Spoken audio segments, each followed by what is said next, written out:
Hey folks, it's Cody Stoffer with Playmakers Corner, here to tell you about Code Red coaching. Competing in athletics means you've lifted the weights, you've watched film, and you've got the passion.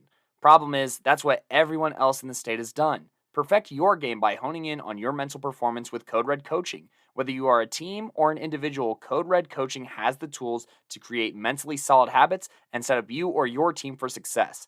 Find Code Red coaching at coderedcoaching.com or call 720-979-1914 to learn more today. That's coderedcoaching.com or 720-979-1914 today. Now back to the show. What is going on, everybody? Gino here with the Playmakers Corner podcast, and I am very excited to bring you all the recap of the 2023 Colorado 1A State Championship that went down this past Saturday, November 25th, at the CSU Pueblo Thunder Bowl. Gideon and I were in attendance for this one, as Cody was in Grand Junction covering the 2A state final, and Simon was feeling a bit under the weather, so he was unable to join us, unfortunately. He would be watching at home.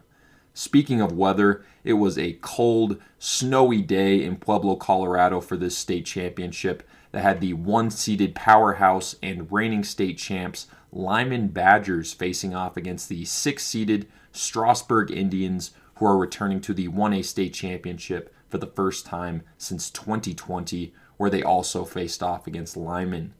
In fact, these two teams faced off in the 1A state final game 3 years in a row from 2018 to 2020, so they are quite familiar with each other, to say the least. Lyman had won all three of those past matchups and even beat Strasburg earlier this season, so it is definitely Lyman at the head of this rivalry. Strasburg is a serious threat, though, heading into this matchup, coming into this game off two big blowout wins against North Fork in first round and then against the three-seeded Gunnison squad in the second round. Then they shocked everyone by beating a tough Ray team in OT in the semifinal round when it seemed like a Ray vs. Lyman rematch of the 2022 state final was destined to happen. The Strasburg team is certainly not to be taken lightly, as they are battle-tested with one of the tougher schedules in the classification. Lyman, on the other hand, is rocking one of the best teams they've ever had as a program. There are playmakers all over the field on both sides of the ball, with the Badgers going undefeated this year despite having by far the toughest schedule in all of 1A. They faced strictly playoff teams, including several of the top 10 seeded teams in 1A, and yet they still didn't really come close to losing at all this year. It will certainly be a steep uphill climb if the Strasburg Indians want a chance in this one, but with that little intro out of the way, let's go ahead and see how this game shook out. Starting us off here in the first quarter would be the Strasburg Indians, as number 23 Thomas Devlin takes the return to the Strasburg 29-yard line, and that is where they will start this drive. The Indians started this game red hot as Thomas Devlin takes the handoff right out of the shotgun, and he goes a long way along the sideline down at the Lyman 42-yard line. From there, Strasburg's veteran QB and captain, number 2 Landon Martin, takes a first down keeper for no gain as he gets brought down by number 78 Mason Jock. They then tried a pitch to Thomas Devlin, but he got tripped up by number 3 Lance Beatty for a 1-yard gain. On 3rd and 9, Landon Martin fakes the handoff and drops back to pass, but he gets absolutely lit up here by number 15 Nathaniel Kuntz, who gets the sack and forces a fumble, but Strasburg fell on that fumble to make it 4th and 23. The Indians would elect to punt here on 4th and long as that ferocious Badger defense shut down what initially looked to be a promising drive for Strasburg. A rough punt from Strasburg put Lyman at their own 45-yard line to start their first offensive drive of this 1A state championship. The Badgers started off with a couple runs to their playmaker, number 2 Logan Botyer, to make it 3rd and 3. They then tried a QB sneak on 3rd and short with their QB, number 10 Jordan Rockwell, nearly getting the first down here, but he's just short. The Badgers elected to go for it here, and on 4th and inches, Rockwell hands it off to another one of their playmakers, number 5, Kean Bandy, who gets a big first down to the Strasburg 35-yard line. The Badgers got charged with a false start on first down, but it doesn't matter as Jordan Rockwell hits Kean Bandy on a play-action pass for a huge gain, making it 1st and 10 at the Strasburg 12-yard line. Skip ahead a few plays, and the Strasburg defense has made it 4th and 3 with a couple of big stops.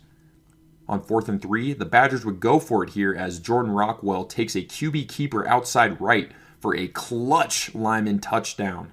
The Badgers set up for the PAT, but an encroachment flag on Strasburg scooted them up half the distance to the goal, so the Badgers would go for 2 here. Lyman called a QB keeper again here as Jordan Rockwell runs in the extra point to make it 8-0 Lyman with 4:13 left in the first quarter. Number 32, Austin Velasco, took the kick return to the Strasburg 33-yard line. The Indians would end up going 3 and out here as that Lyman defense is making a lot of big plays. Kean Bandy stopped a QB keeper for no gain, and number 23, Jacob Jacklich, made a huge hit over the middle to break up a pass, both of them showcasing how great this Badger defense is.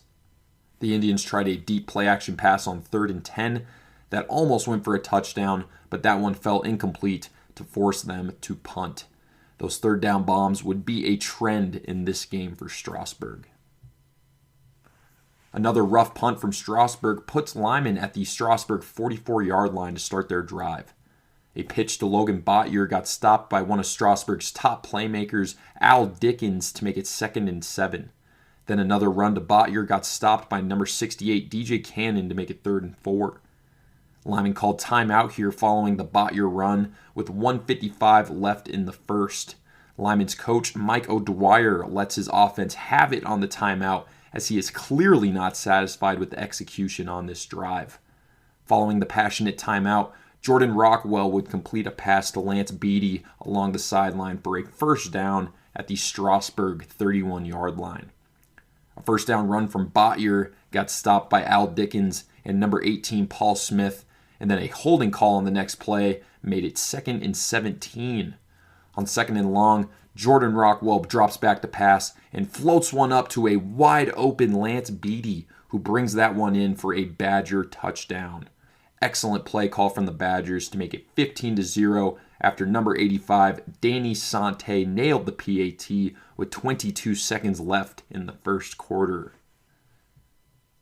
Paul Smith took the return for Strasburg, but he got trucked by number 9, Aiden Cullith, and number 71, Trayton Marks, at the Strasburg 21-yard line.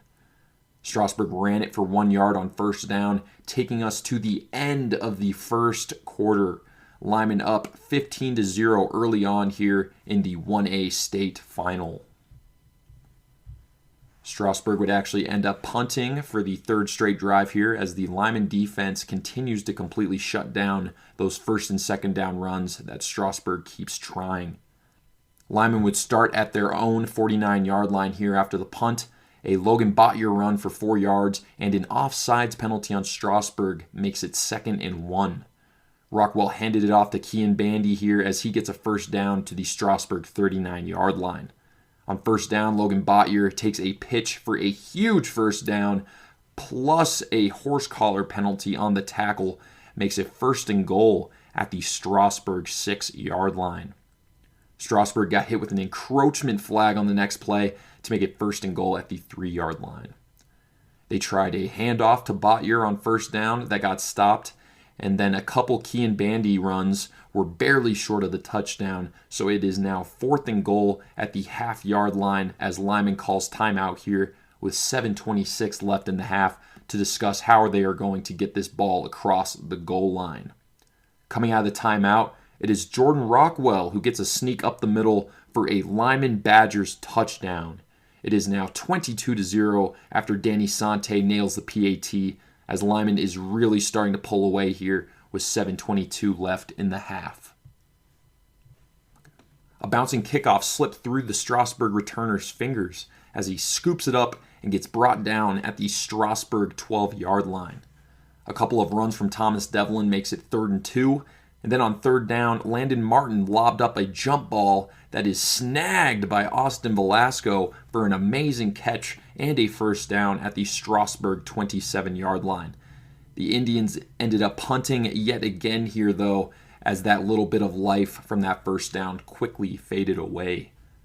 Strasburg finally got a decent punt that rolled to the Lyman 37-yard line. Lyman got hit with a holding call on first down after they tried a hook and ladder, so it is now 1st and 17. After a Logan Bottier run for a short gain, Jordan Rockwell hit Kean Bandy on a screen, and Bandy takes that one for a big first down to the 50-yard line. Another Bottier run got stopped by a bunch of Strasburg Indians to make it 2nd and 11, and then a false start made it 2nd and 16. Rockwell had Kean Bandy open, but that pass is overthrown to make it 3rd and 16. On 3rd and long, it's Jordan Rockwell in the clutch again as he hits Lance Beatty under heavy pressure, and Beatty stiffs arms a defender and cuts across the field for a big first down at the Strasburg 31-yard line. It really feels like there is nothing Strasburg can do to stop Lyman at this point. No matter how far back they are from the first down, the Badgers always seem to find a way to move the sticks. On first down, Kean Bandy takes a run out of the shotgun and bullies his way ahead for a big gain to the 2-yard line. From there, Rockwell hands it off to Bandy again as he takes it in for his first score of the game. Lyman is completely dominating in this one with a 29-0 lead after the Danny Sante PAT with 42 seconds left to go in the half. The Indians try to get something cooking here after Paul Smith gets a nice return to the Strasburg 45-yard line. Skip ahead a couple of plays and it is 3rd and 4 with 25 seconds left. Landon Martin drops back to pass, finds a receiver over the middle, but he gets clocked by Kean Bandy, who delivers an insane hit to force an incompletion.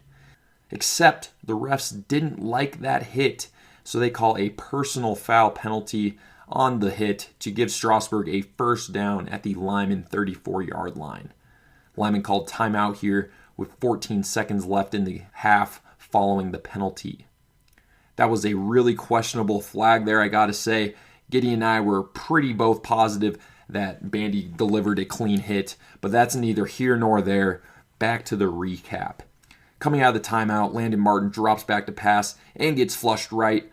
Martin tries to flick it to a receiver as he's getting chased out of bounds, but it is none other than Kean Bandy who comes in at the last second to make an awesome sideline interception to give Lyman back the ball. Bandy is having an incredible game on both sides of the ball in this game. It was Nathaniel Kuntz who got the pressure on Landon Martin on that play to force the interception. Lyman would kneel this one out, taking us to the end of the first half. Lyman is dominating this state final game with a 29-0 lead heading into halftime. Lyman came out with the ball at halftime, hoping to add to their massive lead, but Strasburg actually ended up forcing a rare 3-and-out from the Lyman offense to start the half. Al Dickens and Paul Smith made some big stops to help force that 3-and-out. Strasburg would start with the ball here at the 37-yard line after a punt return from Landon Martin. On first down, it's Trayton Marks who bull rushes his way for a sack and a loss of 5 to make it 2nd and 15. They then try to hand off to Thomas Devlin, but that play got blown up to make it 3rd and 17. On 3rd and long, Landon Martin rolls to his right as Trayton Marks is hot on his heels with some heavy pressure. Martin lets go as he's going out of bounds, and it is picked off by Kean Bandy along the sideline. That's Bandy's second pick of the game as he just continues to make a huge impact in this state championship. It is Lyman ball at the Strasburg 36-yard line following the Kean Bandy pick. Strasburg stopped a couple of runs from Lance Beatty and Logan Bottier to make it 3rd and 12. On 3rd and long, Jordan Rockwell takes the snap, rolls to his right, and finds number 9, Aiden Collith, who makes a big play for a huge first down at the Strasburg 17-yard line. On the very next play, Jordan Rockwell continues his great game with a touchdown pass to Lance Beatty for Beatty's second touchdown of the game and Rockwell's third. Lyman is up 36-0 now after the Danny Sante PAT with 7:47 left in the third quarter. Paul Smith got a decent return to the Strasburg 33-yard line, and that is where the Indians would start this drive, hoping to get any sort of momentum here in this game. The Indians started off hot here with Landon Martin hitting Thomas Devlin on a play-action pass for a first down at the Strasburg 48-yard line. A Velasco run for no gain and a false start makes it 2nd and 15. On 2nd and long, Martin drops back to pass and rolls to his right, avoids a sack, and he lobs it up deep for Paul Smith, and Paul Smith makes an amazing jumping grab to give Strasburg the first down at the Lyman 24-yard line. They kept it rolling here with a run for 9 yards, and then Martin avoided a sack and scrambled for a first down at the Lyman 12-yard line. Strasburg then calls timeout here with 5:02 left in the third quarter. Landon Martin got brought down at the line of scrimmage by Nathaniel Kuntz and Mason Jock to make it 2nd and 10. Skip ahead one play, and on third down, Landon Martin rolls right, makes a guy miss, and flicks it into the end zone, and the ball is nearly picked off, but number 25, Jorge Pata, comes down with it to put Strasburg on the board. The PAT is good, so Strasburg now trails Lyman 36-7 with 3:27 left in the third quarter. The Strasburg kickoff went out of bounds, so Lyman gets the ball at their own 35 to start the drive. Kean Bandy got the run on first down, but he is taken down by Al Dickens to make it 2nd and 9. Jordan Rockwell got a keeper on the next play, and he breaks multiple tackles for a Lyman first down at the 45-yard line. This was only a 9-yard carry, but it felt like so much more the way Rockwell was breaking tackles and getting the crowd hype. Kean Bandy got a first down run a couple of plays later to the Strasburg 44-yard line.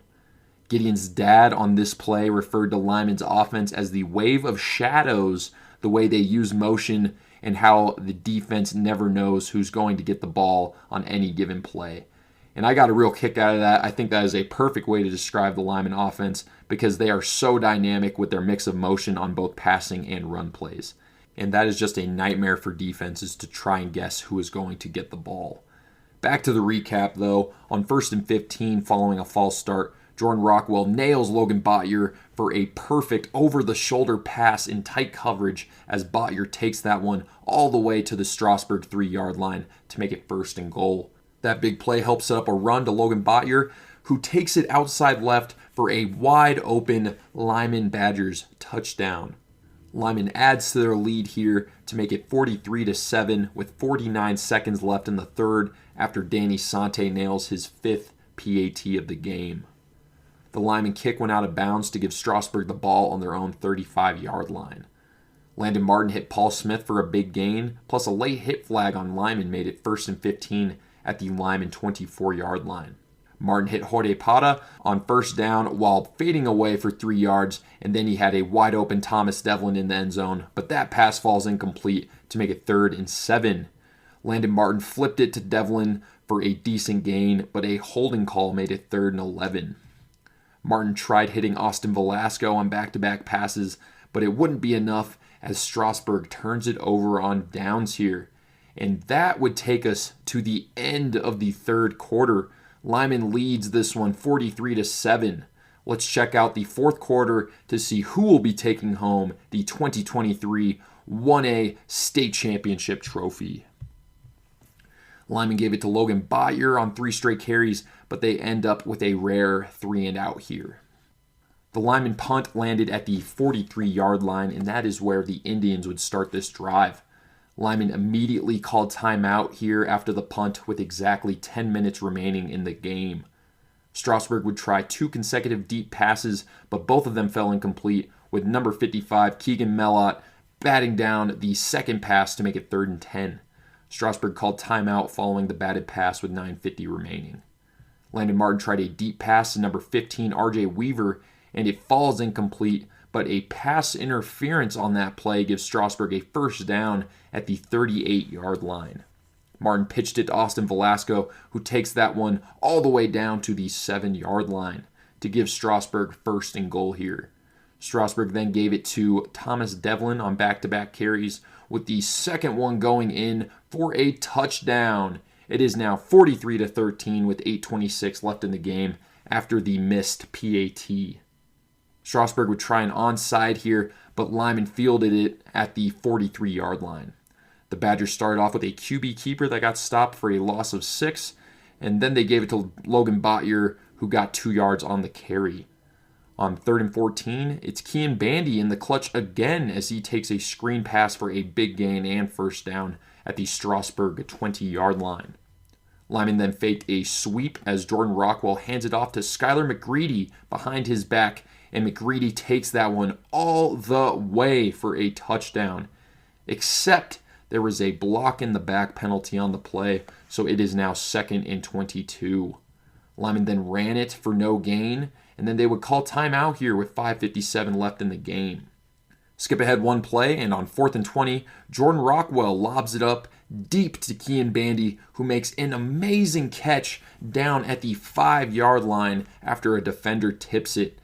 Bandy has been huge for Lyman on 3rd and 4th downs in this game. Skip ahead one play, and it is Logan Botyer who runs this one in for a Badger touchdown, making it 50-13 after Danny Sante nails his 6th straight PAT with 4:17 left in the game.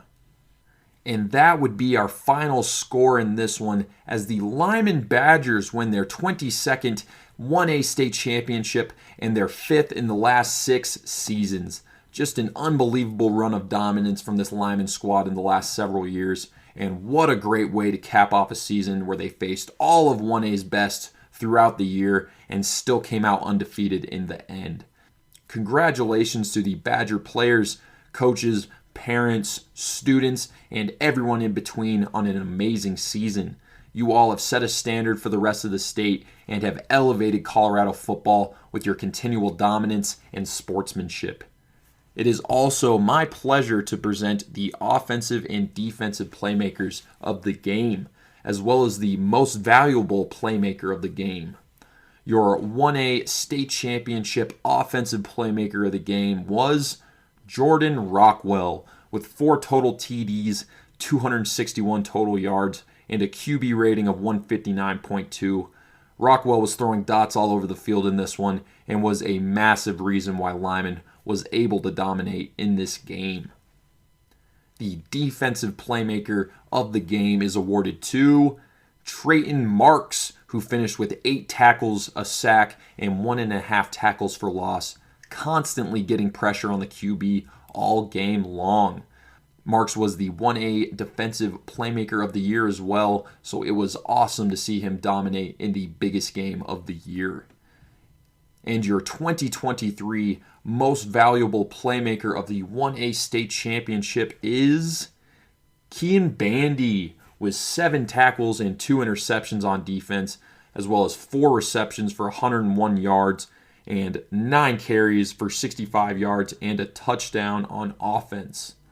This was an all-around amazing game from Bandy as he was making clutch play after clutch play on both sides of the ball. He completely changed the game with those clutch interceptions and the big plays he made on offense. So it is Kean Bandy who is the MVP of the 1A state championship here in 2023. We've got interviews with all 3 of these playmakers, as well as the head coach, Mike O'Dwyer, so stick around to listen to those here in just a moment. I also want to congratulate the Strasburg Indians on an amazing season. They have fought so hard to get to this point, as it is already very difficult to get to the state championship, let alone as a 6th seed. They were just simply outmatched and out-executed in this game, but that was already kind of expected as Lyman already beat them pretty badly earlier in this season. I think it is awesome that guys like Landon Martin and Al Dickens were able to return to the 1A state championship for the first time since the COVID season. They didn't get the win they were looking for, but it just comes to show how tough these players are, the way they fought back to get to this point.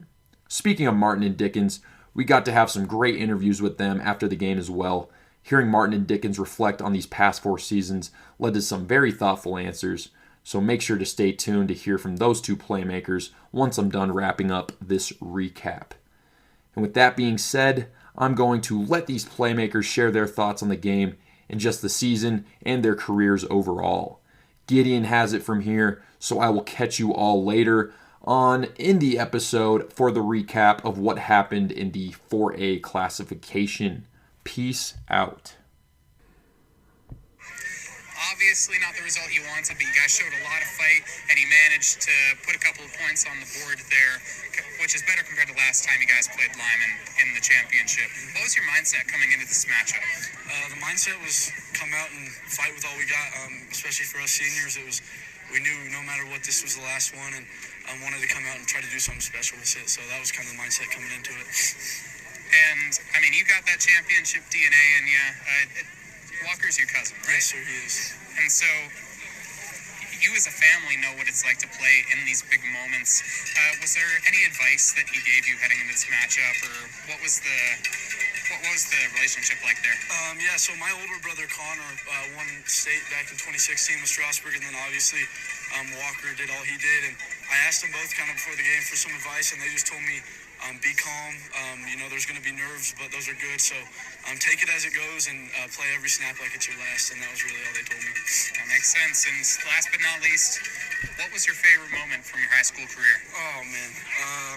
That one's tough. You know what? That semifinal win last week, that was pretty special in overtime. That I'll probably have to hold that one up there. That was pretty cool. Thank you very much, Landon. Very much appreciate it. Thank you. Yeah, of course. Hey, great game. You came out and you fought Lyman, honestly, probably the biggest team in 1A. You had 55, you got Trayton Marks, you got 78. You were going up against some of the biggest guys in 1A through 3A. Yeah. What was, and you're the leader of that Strasburg line, what was your strategy to get these guys mentally prepared to face that kind of size in the championship?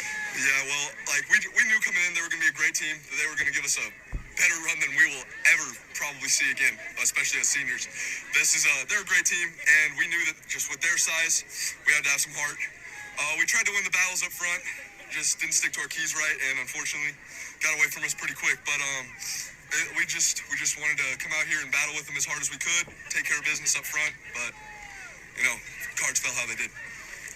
Yeah, but you had your community here with you the entire way. What's the build-up to this championship been like for the Strasburg community as a whole? Incredible, man. They all came out for a send-off. I've never seen a turnout like we had against Ray. Both of them, our school and their school, brought out enough to fill up our whole entire fence around our field. Amazing support from our community. Couldn't thank them enough. We wouldn't be here without them. It's nothing fun to play in an empty stadium, So without them, we wouldn't be here, and it's just nice having a whole community behind you, win, lose, or draw. And to end it out, same as with Landon, what has been your favorite moment in front of your fans here at the Thunder Bowl, just overall in your career so far? Favorite moment? Man, last week I had a sack to stop him on 4th down, and we got him off the field. Next play, my man Landon threw a massive touchdown, 75 yards to my boy Damian Garcia.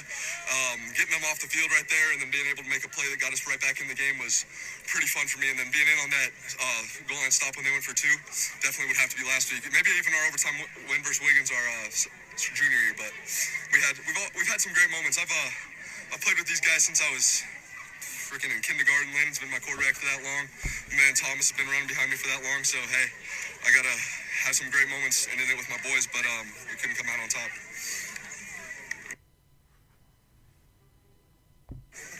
So, as Defensive Player of the Year, you had a lot of pressure on you coming into this one. But if there's one thing Lyman is known for, it's having a damn big line. So, what was your mindset captaining that line coming into this matchup against some pretty solid offensive players in Strasburg? To just do my job. The other D linemen did their job. Everybody did their job, and it just kind of worked out. If everyone does their job, it works well, and that's what happened. We all just did our job, and it worked out pretty well. Yeah, and I mean, he didn't get a big, he didn't almost get a touchdown like he did last year, but he still managed to get some good hurries. What were you seeing in the offensive line that kept allowing you to get close to the quarterback?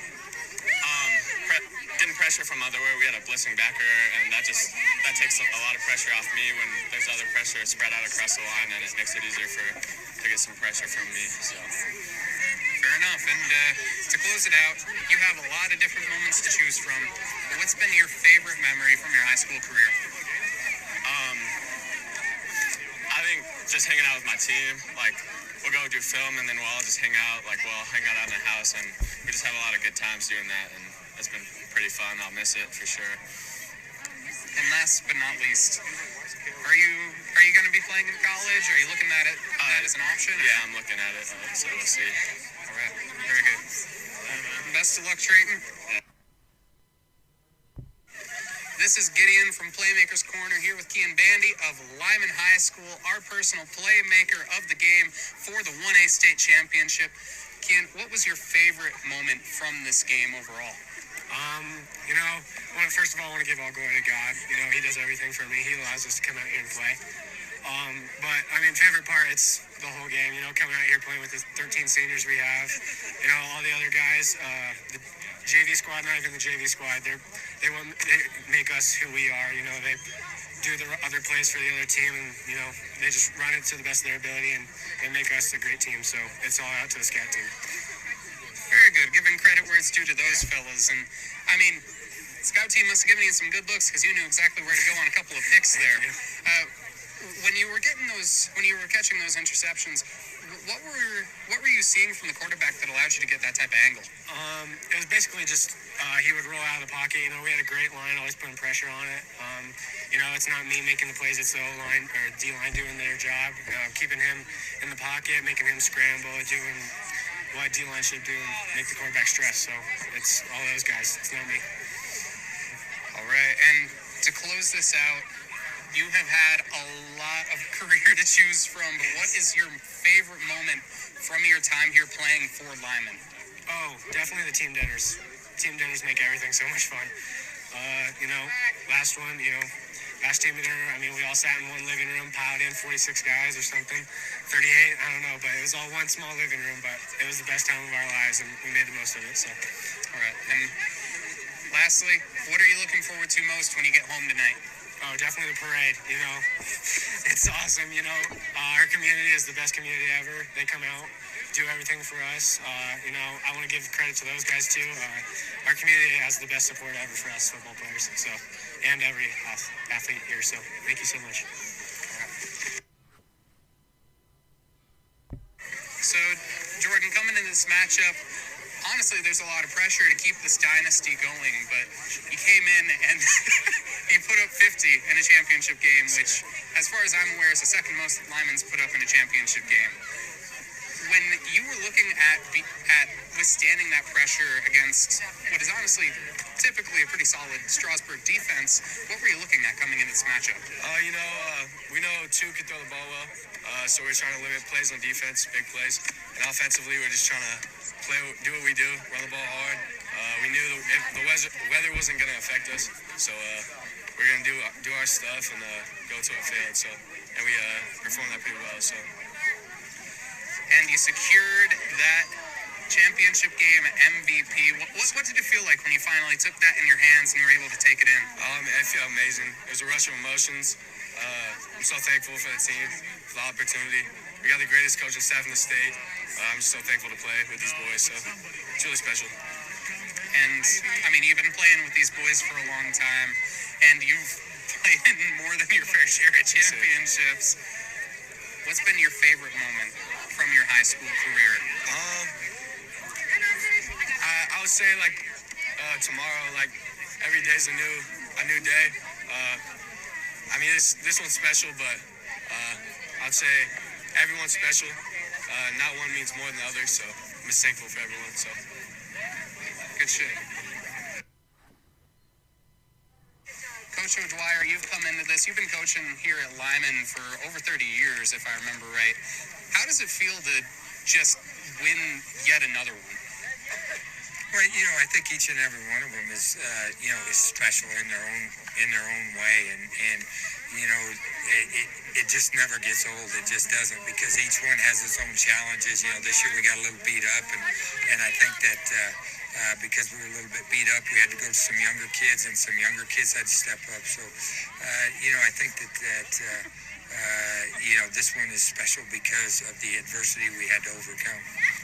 And adversity is a big part of any football season, and a bunch of guys did have to step up. But what's been your favorite part about this experienced group of seniors who've led the charge for the past few years? There's a different group of seniors. They're not very rah-rah kind of kids, and they don't really get emotional up or down. Which when things go bad, it's kind of good because they stay pretty level. And so each time we had something happen, injury-wise or something like that, they stayed real level, and it was just kind of that the old cliche of next man up. And I really think that this team epitomizes that. And the next man up is going to have to step up next year, losing big guys like Trayton, Jordan, and Kean. What is your game plan going to be heading into this next season? That's the furthest thing from my mind right now. I actually just want to enjoy this one, and I think that going forward, you got to look at the work that those seniors put in, and I'm hoping that work ethic, and I'm talking outside of the season. Whether it be in the weight room and doing all the extra things that you have to do to be successful. And I hope that is what those underclassmen took from this group of seniors. Thank you very much, Coach. And thank you, Gideon, very much for getting those interviews. And thank you to everyone who took some time to chat it up with us. Obviously, best of luck to all of the seniors heading forward in whatever your pursuits are. Thank you for your contributions to Colorado football. And now we will have a word from our sponsor before I talk about my trip to Grand Junction and the 2A state championship game. Allow me to introduce you to Move the Sticks Virtual Film Academy and Recruiting Services with Coach Wheat. Coach Wheat works through personable, one-on-one film sessions utilizing his experience as a high school, college, and professional football player to assess your level of play and help you develop into the next level player you are meant to be. With over 20-plus players on the next level, Coach Wheat's film sessions, college prospect assessments, recruiting consultations, and bundles will help prepare your prospect in a way that is both more personable and affordable than the competitors. Make it even more affordable using the promo code PMCO on MTSVFA.com. That is 15% off with promo code PMCO on MTSVFA.com. Visit the website or follow at MoveTheSticksVFA on Instagram, or reach out to Coach Wheat at 561-961-8805 today. That's 561-961-8805.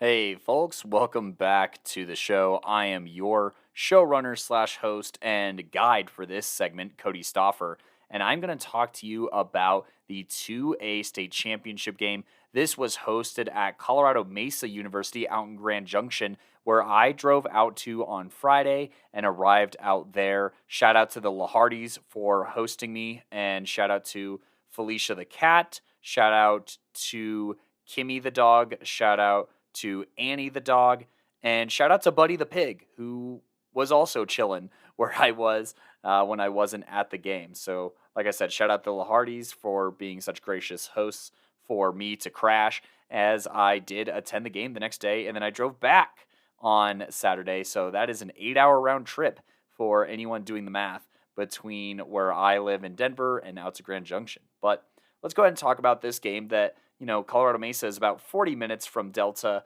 about 40 minutes north of Delta and 40 minutes west of Rifle. So a great in-between spot, and glad that they still got to play at a college stadium, and the stands were absolutely packed.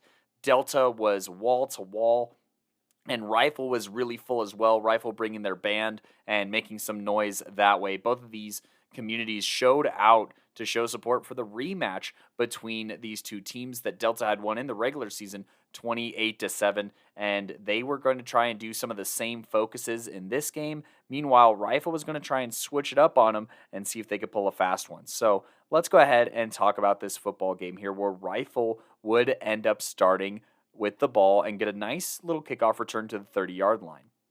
On this very first play, Logan Gross, the quarterback here, definitely the center of attention on this offense. He gets a direct snap and picks up 3 yards.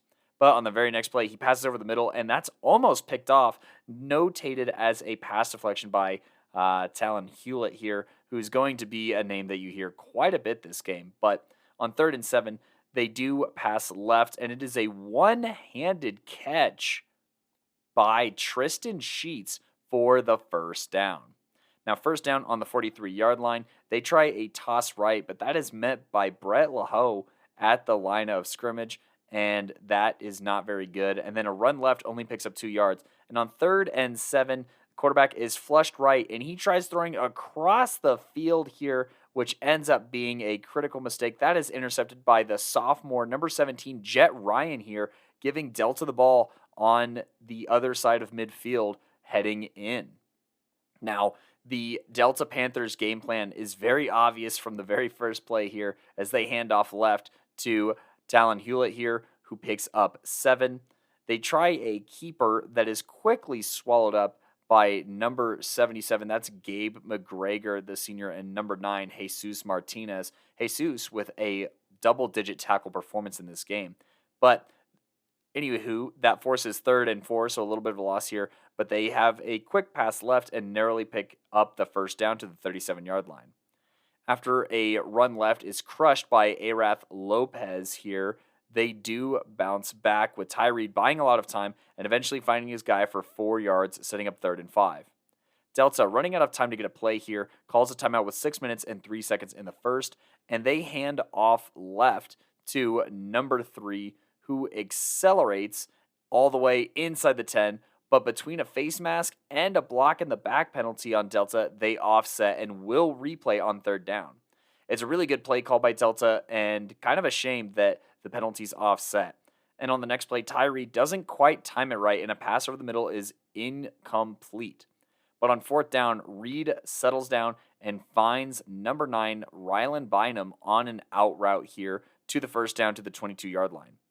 They then have a run that picks up 9 yards, and then a handoff to Hewlett for a first, and it's 1st and goal from the 10-yard line, and they're going to just keep feeding the beast here. Hewlett with a run up the gut for 6, and then another handoff to Hewlett, who keeps his legs chugging and scores the touchdown, and they are up 7-0 with 2:51 in the first quarter.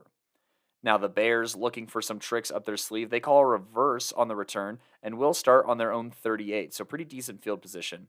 But when they hand off to start the drive, it is met in the gap by number 44, Talon Hewlett here. And on the next play, Gross drops back and then keeps for about 5, setting up 3rd down and 5. Rifle comes out and runs a speed option left where Gross desperately tries a pitch, and that ends up bobbled and on the ground when it's recovered by number 60 of Delta, Caleb Richmond. And once again, the Panthers have the ball in enemy territory, this time on the 40-yard line. They try a deep shot right, but that is broken up by Logan Gross, pulling double duty at both safety and quarterback. They then go back to the ground game where Hewlett picks up 10 yards and a first down. On this first down run, however, Troy Matea, that is, and some other Bears bring down the run at the line, and that'll be the end of the first quarter. Delta leading 7-0, but on the 28-yard line going in. And they will pick up plenty here as Hewlett gets another 10 yards and a first down. They then hand off to Hewlett from the 18-yard line, who sticks his foot in the dirt and once upfield goes unscathed to the end zone, 14-0 with under a minute expired in the second quarter. Second touchdown here for Hewlett. Rifle, once again with solid field position here on special teams, are on their own 33, and they finally get something going here. Gross picks up 11 yards. But a delay of game will push them back to 1st and 15, and on the following play, both Caleb Richmond and Rip Lockhart of Delta blow up the play for a loss, and it is now 2nd and 19. Rifle sends a guy in motion, and they call a fake pitch, and then Gross just keeps himself up the middle for 11 yards and makes 3rd and 8 possible. Now, on 3rd and 8, the pass is incomplete, and Tucker Johnson of Delta is credited with a hurry, and on 4th and 8, they will punt. Now, Delta, they start this next drive on their own 20-yard line, which is their worst field position so far, which is insane to say. And they don't seem to mind it too much as they hand off left to Hewlett, who picks up another 15 yards. Delta, however, surprisingly enough, burns their second timeout of the half with 8.5 minutes to go. But they then follow that timeout up with a handoff left that would be a first, but a hold negates it anyway, so it basically ruins this timeout, setting up 1st and 19. But they call almost the same exact play, pick up 5 yards. They then pass right to number 9, Bynum, who makes some defenders miss and doesn't get dragged down until he's inside the 10-yard line for a 60-yard catch and run. Delta somewhat hurries to the line and hands off to Hewlett, who puts on his hat trick here in the first half and makes it 20-0 with 7 minutes to go in the half. Rifle starts on their own 30 and they call a fake handoff and then inside zone that picks up 3. They then pass left for 5 to Sterling Cook. On 3rd and 2, they call a quarterback gut and Gross narrowly picks up the first down. They call a speed option right, but this one's a handoff that has the option of a speed option, and that goes for 4 yards. And then a pass over the middle to number 7 for this squad. Joel Valencia here will pick up 14 yards and a first down. Rifle is now on the other side of midfield for the first time today, and after a pass left to number 8, Sheets picks up another first down to the 29. The Bears are clicking here. Gross breaks the pocket right and finds Valencia for another first down to the 18-yard line, really opening it up with the passing game here. However, 2 consecutive passes can't quite be brought in for the receivers, and on 3rd and 10, they try coming back to the left in a one-on-one situation, but number 14 for Delta makes a great play on this ball. That's the junior Landon Horn, forcing 4th and 10.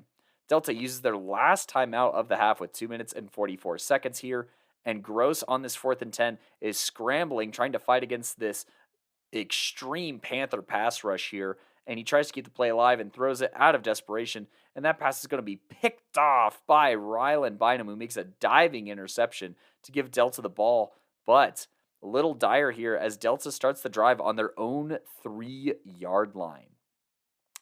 Doesn't seem to matter too much, however, as they do hand it off here and pick up a lot of 20 yards, that is, to get to the 23-yard line and establish some breathing room. The next handoff only picks up 4, and then another run is swallowed up by Matea, forcing 3rd and 6. And on this 3rd down and 6, Ryland Lane comes up, fills the lane, slams the ball carrier to the ground, and Rifle uses a timeout with 1 minute and 3 seconds left, and Delta will punt. Now, Rifle starts this drive on their own 40-yard line, and they are coming out clicking. 2 quick passes left that add up to a first down, and then Gross pumps and makes a defender fly through the air and runs up the left sideline all the way to the 5-yard line here.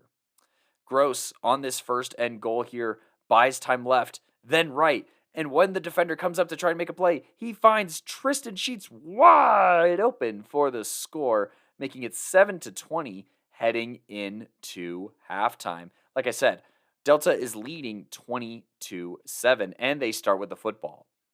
Now, Delta does start this next drive on their own 15-yard line after a penalty, and Tyree keeps and is blown up by Matea, who forces a fumble, but it is luckily recovered by Delta.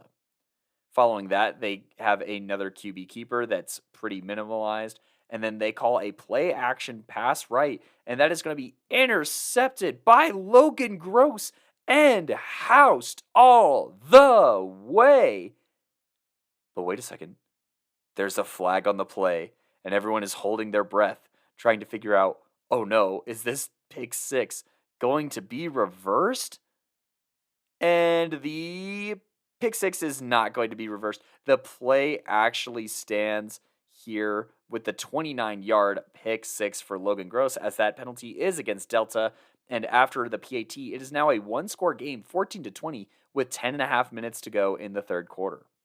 The Panthers here trying to settle down a little bit after a full-on turnover and an almost turnover on the last drive, and they do what they know best, handing off to Hewlett 2 consecutive times, with the second carry picking up a first down. Another Hewlett handoff picks up 4, and Delta burns their first timeout of the second half already with 8 minutes and 44 seconds in the 3rd quarter. And on 2nd and 6, they toss left, and that picks up 14 yards going into Rifle territory. They just continue to feed Hewlett here. I'm starting to think that these timeouts are just to make sure that he has the juice, because he gets another 9 yards on this next run, and then another run left picks up a first down to the 35-yard line. Ty Reed runs left for 6 yards and draws a face mask penalty on Rifle that pushes the Panthers inside the 10-yard line. Reed then keeps on this next play and fumbles. The ball pops out and Rifle lands on it. Or so I thought. Upon further review, this definitely is a fumble, but the official, it is up to his discretion at the time. He thought Ty Reed is down, and so Rifle loses out on a potential big red zone stand and turnover here. And I think that this is kind of the defining point of when this game starts to click out of control, because they decide to hand off to Hewlett a couple of times, who does score for Rifle, putting them up by 12 points now, 26-14. And on this opening play of Rifle's drive, Logan Gross gets absolutely wrecked, and the ball comes flying out. And oddly enough, number 16, Caleb Richmond, once again is there to land on the football here, giving Delta the ball back. So not only does Delta get away with a lost fumble, not only do they get away with a lost fumble, but they also force a fumble on the very next play. And they're like piranhas smelling blood in the water here, because they're on the 30-yard line, and back-to-back handoffs. While they are slowed down on 3rd and 12, Reed completes a big pass over the middle to Bynum for a first down to the 7-yard line. And after a Hewlett handoff puts them on the 1, Ty Reed will keep it himself and score. The 2-point is no good, but at this point, it is 32-14 with 4.5 minutes left in the third. Logan Gross is banged up and not on the field, which is basically the heartbeat of this offense, like most quarterbacks are, but his ability to run as well is a huge dynamic to lose for the run game as well. So pretty bad loss, and a 12-point swing on this non-turnover in Delta's favor here. Now, not to say that Rifle might have weathered that storm regardless, but playing with the backup in does not seem to help the situation out, as the Panthers stack the box and eventually force Rifle to pass on 2nd and long, and that pass is going to be intercepted by Lance Porter, the senior, number 89. Now, the Panthers have the ball on the 17-yard line going in, and they call a shotgun snap pass to Bynum for the score, despite a flag for defensive holding. Doesn't matter. Bynum, too strong, catches the touchdown, and a handoff to number 22, Giovanni Romero, is going to score the 2-point conversion, and is now 40-14 with 3.5 minutes to go in the third quarter. Holding is enforced on the kickoff, which makes, not for the defensive holding that is enforced on the kickoff, which I think you choose the holding, or what am I trying to say? You choose the holding or you don't choose the holding and you get the score, is what I'm used to, but I know high school can be a little different sometimes. But that's enforced on the kickoff, and they start on the 20-yard line. Gross is back in, and they just hand it off a few times. They pass left, and there's a missed PI call, and it's 3rd and 6 now. They then pass it to Sterling Cook, who picks up 10 yards and a first down. They then pass right for a loss, being brought down by both Bynum and Hewlett in the backfield, and follow that up with a halfback screen trying to capitalize on Delta's aggressive front four.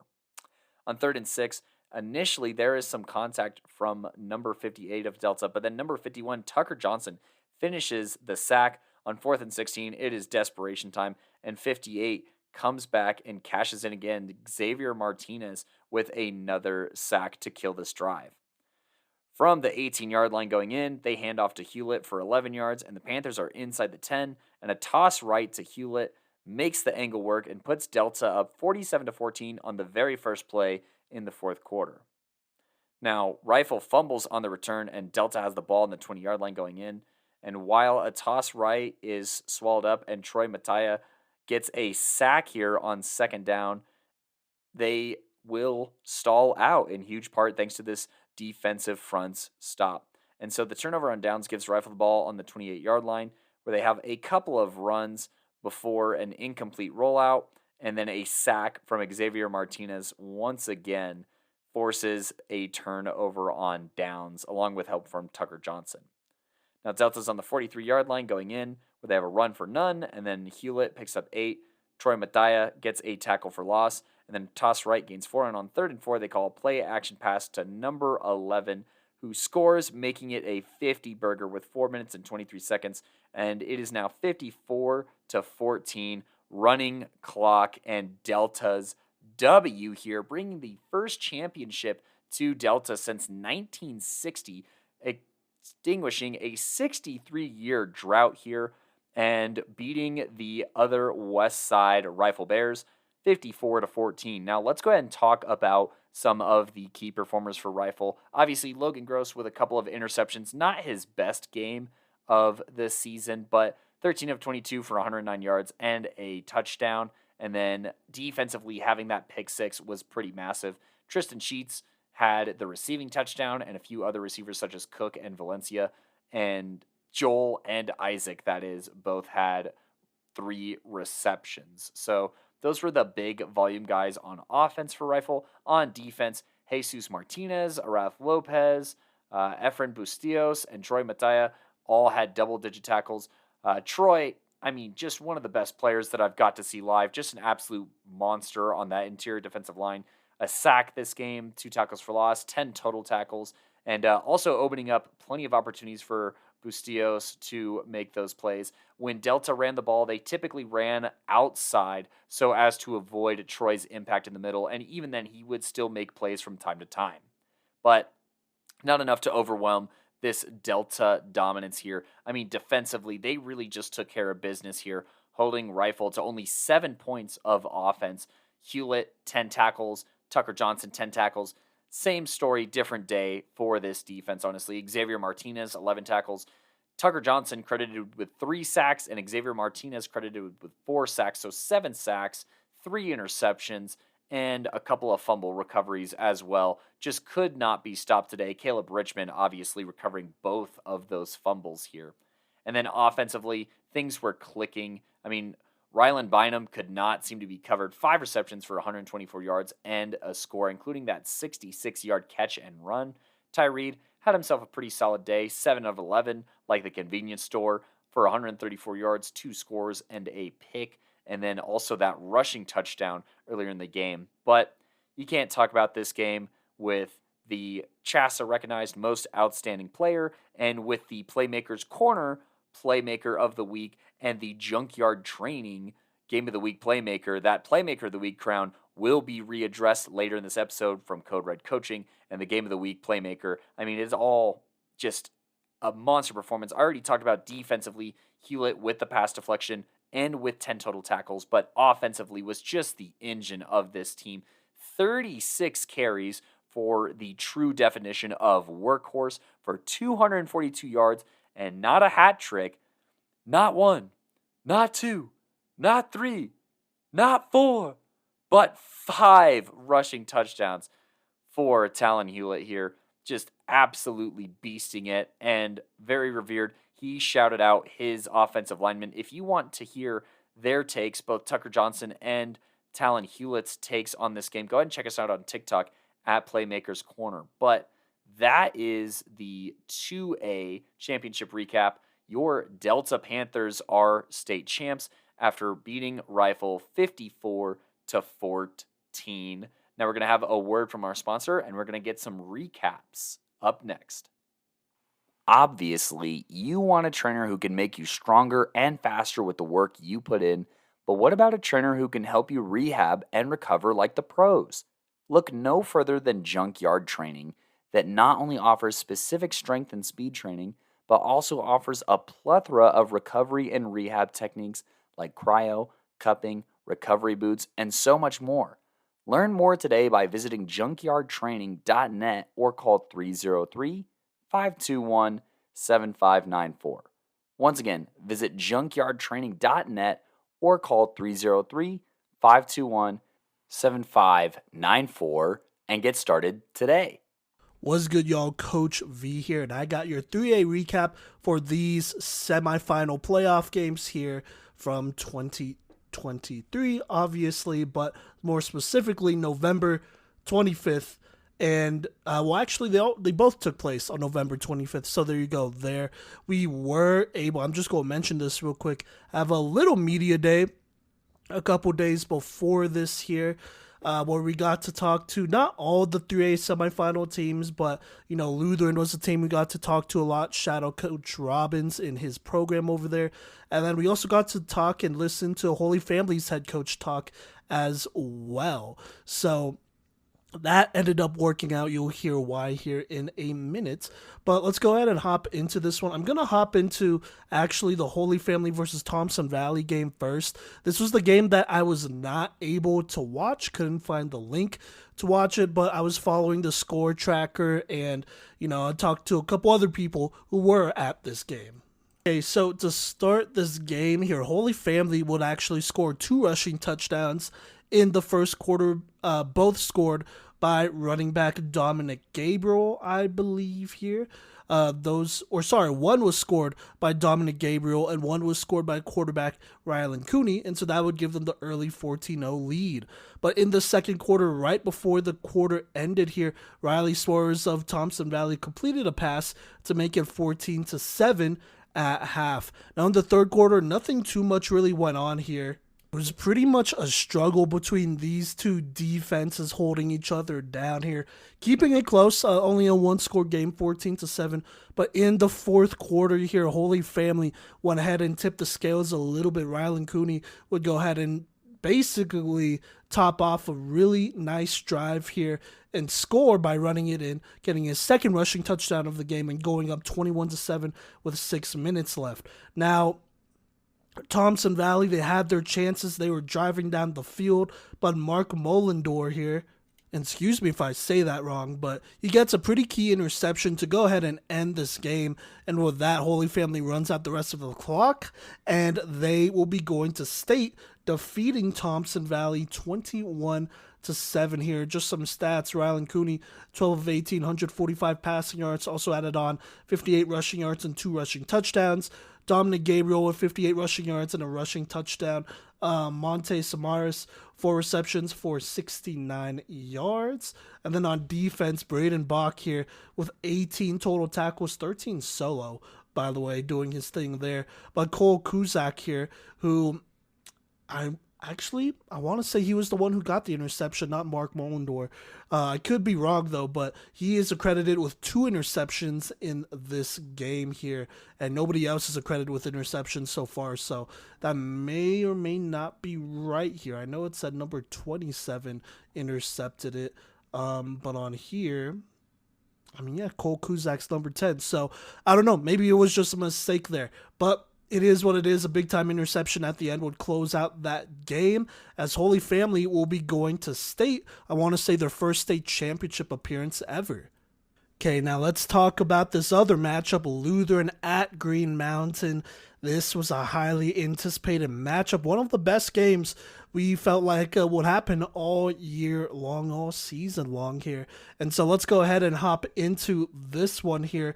To start out, this game starts out pretty slow. Lutheran goes 3 and out. Green Mountain would go 4 and out, would try to go for it on 4th down near midfield, but this Lutheran defensive line controls they controlled the line of scrimmage pretty early on here. So there you go there. Now Lutheran on their second drive, they find themselves in a 4th and 7 situation.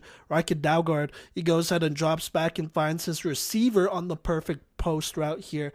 That would go ahead and give them the first. Couldn't quite make out who the receiver was on that catch, but still a clutch throw here and a good catch to go ahead and give them the first down. From there, the momentum is on Lutheran's side, and so they go hurry up here, and they hand it off to Cole Johnson on the next play, I believe, and he just rumbles right up the middle to give Luhigh the early 7-0 lead with 7:29 left. It was a good 20-ish yard run there to get them on the board. Now, Green Mountain, they go ahead and put together a nice drive here. A lot of plays to the outside here, just making a lot of players miss and getting their athletes out into space here. Let's go ahead and get to this play here. Blake Westland on a sneak on 3rd down would go ahead and make it 1st and goal on the 5 after a long drive will put them in that position. Following that, a dive is stopped for 3. Westland then goes ahead and runs a power option play, but he gets stood up. Only gets about 1 here, so that brings up 3rd and goal here. Then they pitch it left, but the Lutheran defensive line is there, and they get a huge tackle for a loss. A bunch of guys getting in there, but I believe Ryken Posey, Peyton Garrett, and more were in on that. And so that makes it 4th and 2. And so here's what happens. Green Mountain decides to go for it. They go ahead and hand it off to Max Chobain, who makes a player miss on the outside before diving in once more. And then, interesting enough, on the PAT, they're originally lined up to kick it, and then they go under center, and Westland on the quarterback sweep left dives in and gives them the 8-7 lead with 2:17 left. So a lot of outside runs by Green Mountain here to get them on the board and also give them the lead. Let's fast forward to the second quarter here. Green Mountain gets a quick stop and get the ball back. And on this next drive, Blake Westland just runs it right up the middle. And he gets a huge gain across midfield and almost breaks free for a long touchdown, but is just barely shoelace tackle. And so he goes down just across midfield on a nice 20 or so yard rush. Following that, though, Blake Westland throws the post route to Austin Beeson, who just burns the Lutheran defense here, and he walks it in to make it 14-7. Now, once more, they try to go for it here. I don't think this was a good decision. Westland, he kind of just runs around until someone gets open, but this defensive line gets him corralled and they sack him. And so there you go there. Green Mountain, they take a 14-7 lead at 9:24. Now Lutheran again goes 3 and out, just really cold the last two drives. And so here we go. Blake Westland and company, they come back here, and Westland drops back and he throws a beautiful pass down the left sideline to Max Chobain for a 20+ yard gain. And then right after that, Westland drops back and he throws a dot to number 12 here. That's Dax Gomez in the back of the end zone to make it a dominant 21-7 Green Mountain lead with 4:30 left. And so here we go. Green Mountain has never blown a 2-score lead this season. At least I believe they haven't yet, as they are currently undefeated. So just keep that in mind.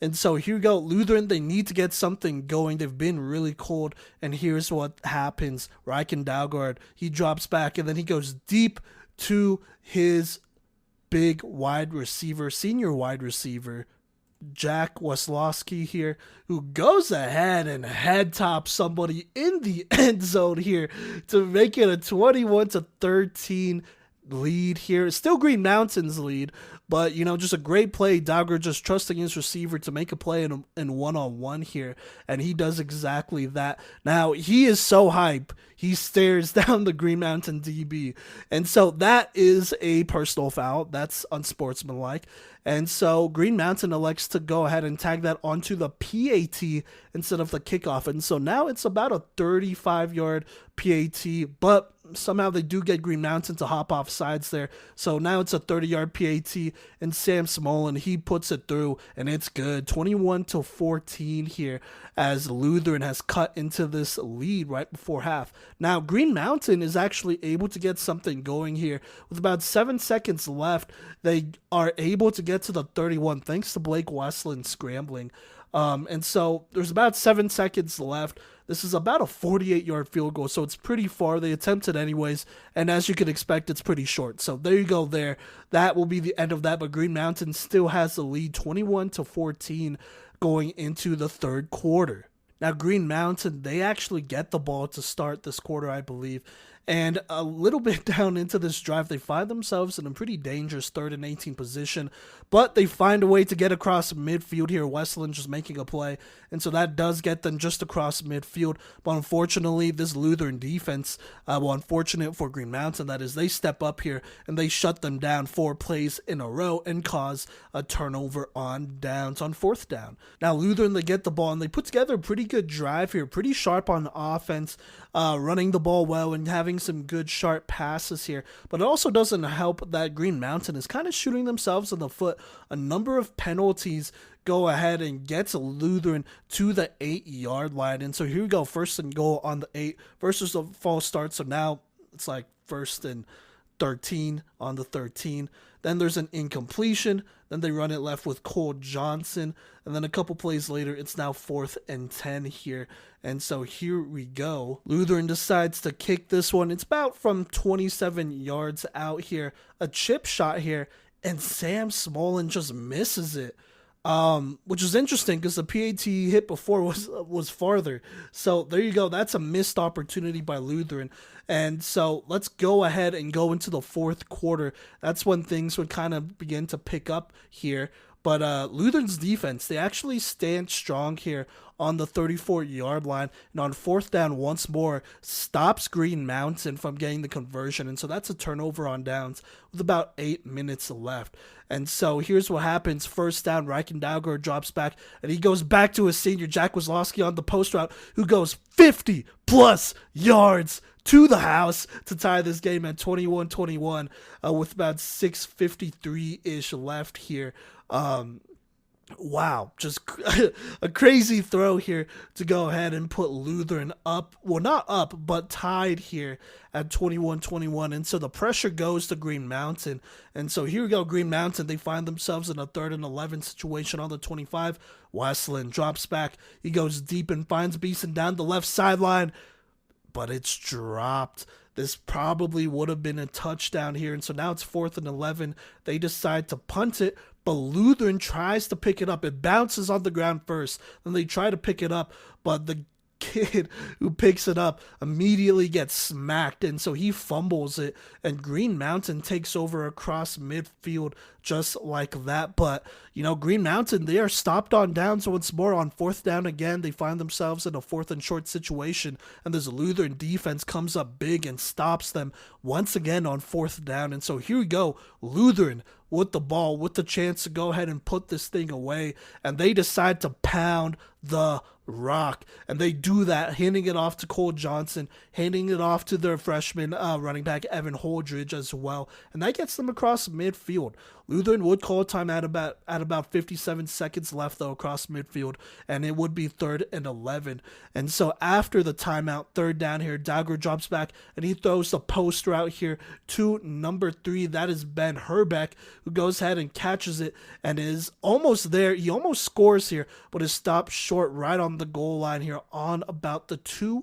But no worries, they hand it off to Cole Johnson, who gets the job done, and he punches it in to take the 27-21 lead with 39 seconds left here. Now, a mishandled snap on the PAT would basically result in no points happening there, and so Lutheran only has a 27-21 lead with about 40 seconds. And so here we go, Green Mountain, they get the ball on the 35 because of a bad Lutheran kickoff that goes out of bounds here, and this is what happens here. Blake Westland, he finds Austin Beeson near the sideline.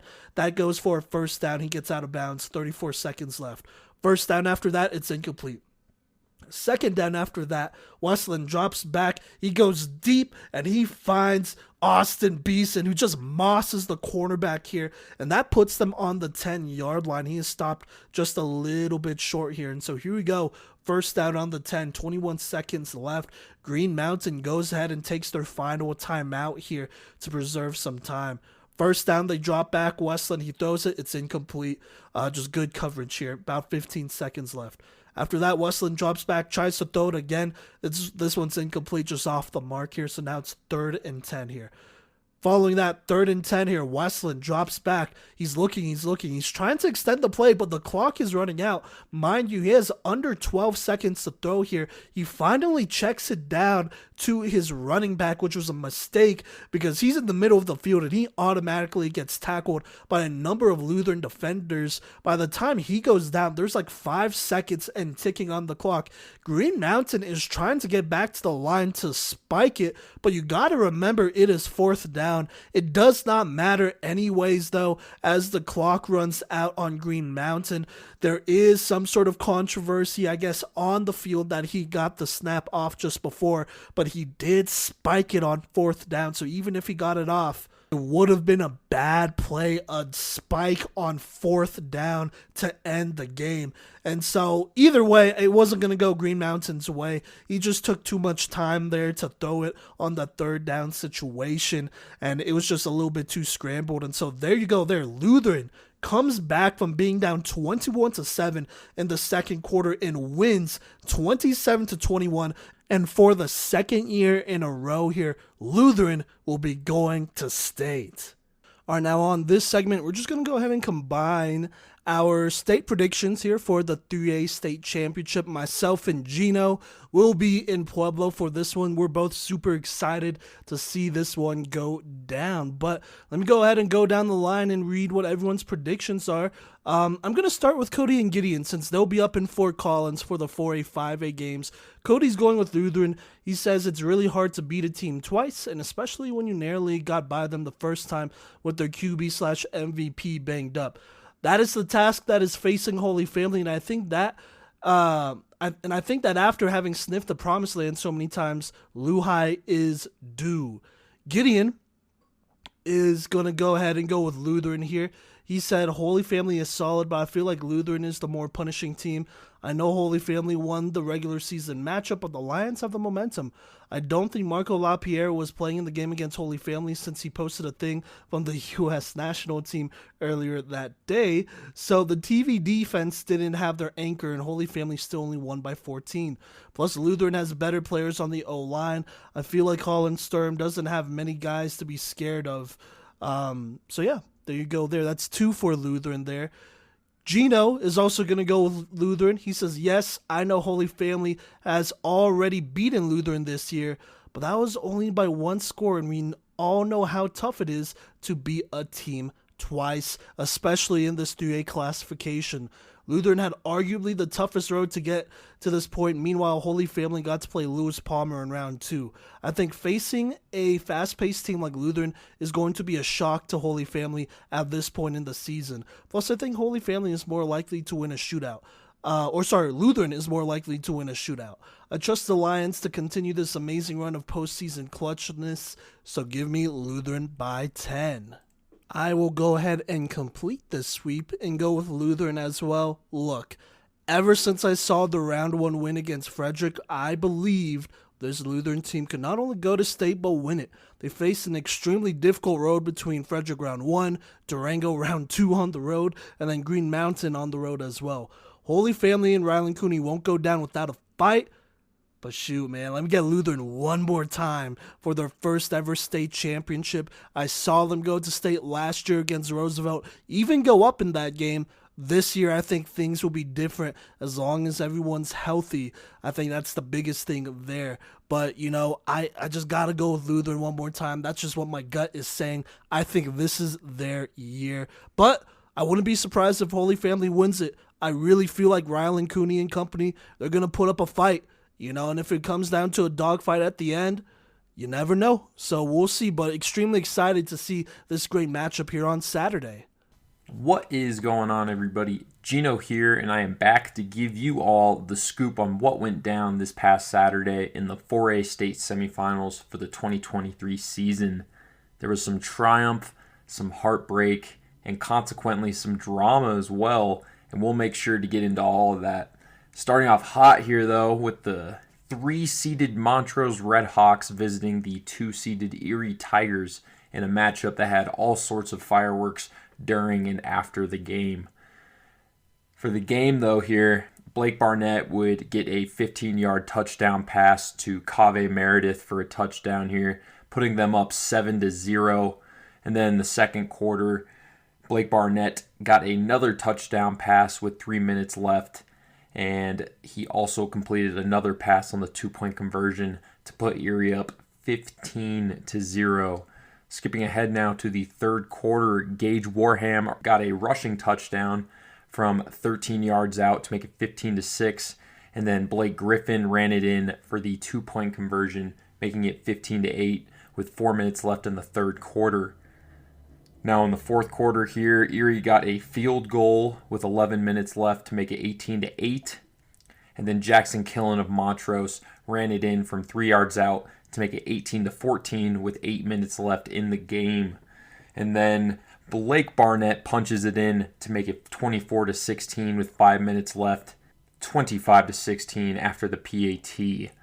And then we got a rare long Montrose pass that put them down at the 1, and then Elijah Womack punches it in to make it 25-22.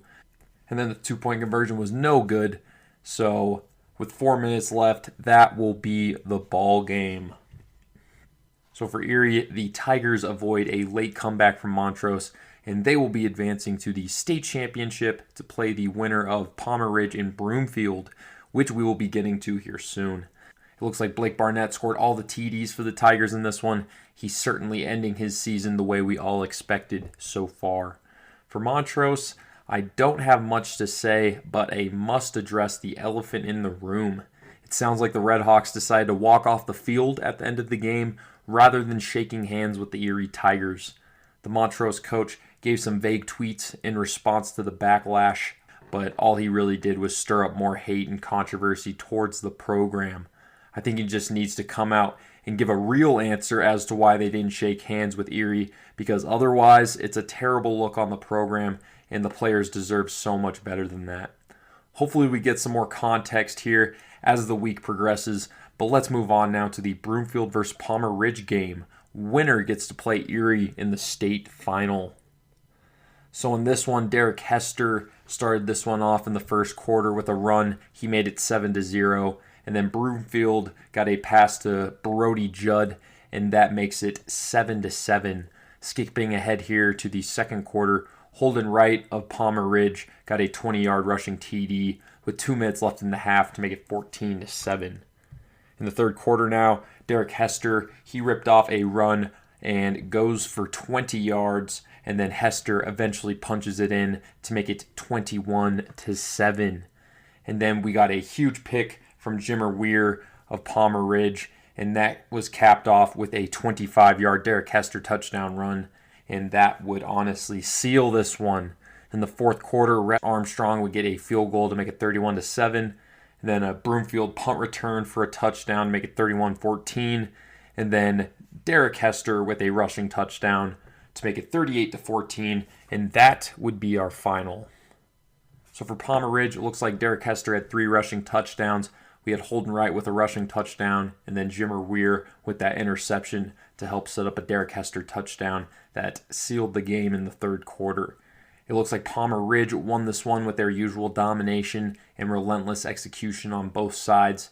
They seem to take advantage of every turnover you give them, and that definitely contributed to this win for them. And then for Broomfield, it really feels like this quarterback limbo they've been in the entire season definitely played a part in this loss. They use C.T. Worley as a battering ram for some reason and have been leaning on a run game that lacks a real game-changing running back. It looks like this drama will be going into next year too, as they will be returning both their quarterback C.T. Worley and Darian Jackson and their main running back Joe Larson. I want Broomfield to succeed, but it is hard to have much confidence when it seems like their offense has a much lower ceiling against the top teams in the state. Also, it sounds like CT hurt his head pretty badly in this game, so just make sure to keep him in your prayers as he recovers. I just want to say congratulations to Broomfield on another Final Four appearance and a great season overall, and good luck to the Eagles seniors on whatever it is you will be pursuing next. With that recap all done, it is now time for the final set of podcast predictions for the 4A state championship going down next Saturday in Fort Collins at Canvas Stadium between the Erie Tigers and their Palmer Ridge Bears. Simon, Cody, Gideon, and myself have all put in our predictions for the game and some reasons why, so let's start off with my predictions here. I personally have Palmer Ridge taking this one. I can name about 50 different things that impress me about this Palmer Ridge Bears squad, from their depth to their coaching to their relentless execution. It just feels like there aren't any weaknesses that you can point at and say, yeah, maybe Erie could expose that and win the game. Erie has the best player on the field in Blake Barnett, who is still waiting on that first state ring, but I can't really say I'm confident that he can single-handedly take down a juggernaut like Palmer Ridge the same way he has done to other teams. All it takes is one mistake to lose the game against a team like Palmer Ridge, and unfortunately for Erie, I think that is almost guaranteed to happen. So give me Palmer Ridge by 14. Now with Simon's pick here, he's got Palmer Ridge winning in this one. He says they looked fully healthy against Broomfield and really shut them down. Erie has played a little erratic, out of pocket at times, and that does worry me, especially against a Palmer Ridge team that won't play outside of themselves. This can go either way, but I like Pomeridge winning their first 4A title ever this Saturday. Cody also has Pomeridge. He says, this team just feels too disciplined and too consistent to lose to Erie. Erie has been able to wing together some of the most memorable plays of the season and for Barnett's career, but top to bottom, this Pomeridge squad feels like they finally have what it takes to win their first championship in 4A. For Gideon, he also has Pomeridge. He says they straight dominated Broomfield while Erie had to battle with Montrose. The Bears feel like they're finally due for their 4th championship. I've been wrong before, but I also feel like PR has more dudes that I trust. Blake Barnett always gets it done, but Jimmer Weir, Derek Hester, and Holden Wright is an insane trio. Carson Hagman and Preston Terranova have some time to shine, but I think the X factor in this game will be Court Towns. Towns will have a good chance to exert some influence on this one, and I don't think Erie has anyone on their line who can stop him. As such, I like Pomeridge by 7. And with that recap and those predictions all wrapped up here, I will catch you all next week for the 3A recap of the state championship going down. My name's Gino Vigil, and I will catch you all next week. Peace out. So do you want to know what the best kept secret in running back training is? It's Madskillz RB1 Training. Coach Voss is flipping the script and leveling up running back training in Colorado by implementing his proven, nationally recognized system of training. Don't be fooled by the name. Quarterbacks and receivers become fundamentally sound juke artists as well with his training. It's evident the athletes he trains love him. Each progressive training session arms the athlete with a new skill set that prepares them to be shifty, powerful, and elusive. Parents love Coach Voss because with his training, they receive free college recruiting tips, no contracts, and no drama. Message him on Instagram at Madskillz_RB1 Training or at Coach Cut Creator on Twitter, X, for more information. Off-season runs from January through July, so get in the cut and get some Madskillz this off-season. All right, and you've made your way back to me for the 5A recap. So let's go ahead and just jump right into it. I have notes from Coach V as well as stats from Max Preps to catch me up here. Because on this Friday, like I said, I was driving all the way to Grand Junction, so I did not catch this Chatty versus Littleton West game. And some notes at the beginning is that Brock Narva may have been back in the rotation, but there's no James Bassinger for Littleton West. But in the first quarter here, Columbine rolls out right, and Holiday throws it to James Sillison, who mosses one of the linebackers, bailing out the QB to make it 7-0 with 1:47 left in the first quarter. Now, in the second quarter, some notable plays here is 2 straight incomplete Littleton West passes result in a turnover on downs at 8 minutes and 16 seconds, with Chatfield getting good momentum on offense, but there's a horrible play where nobody on the line blocks, and it goes for a loss of almost 20.